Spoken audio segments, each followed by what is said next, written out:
এক ধনী লোক তার বাগান বাড়ির পুকুরের মধ্যে অনেকগুলো কুমির পুষত।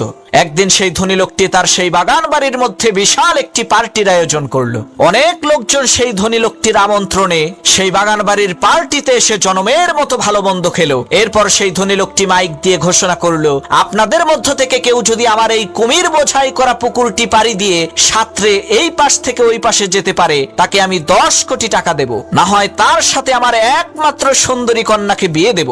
লোকটির কথা শেষ না হতেই পানির মধ্যে ছপাস করে শব্দ হলো। সবাই দেখতে পেলে একজন সাহসী যুবক পুকুরের মধ্যে ঝাঁপ দিয়েছে, আর তাকে ধরার জন্য বড় বড় কয়েকটি কুমির তার দিকে ধেয়ে আসছে। এদিকে সেই যুবক ছেলেটি প্রাণে বাঁচার জন্য তার সমস্ত শক্তিকে একত্রিত করে ঊর্ধ্বশ্বাসে সামনের দিকে সাঁতরে যাচ্ছে। এক পর্যায়ে সেই ছেলেটি কোন ক্রমে পুকুরটি পাড়ি দিয়ে পুকুরের ওই পারে যেয়ে উঠল।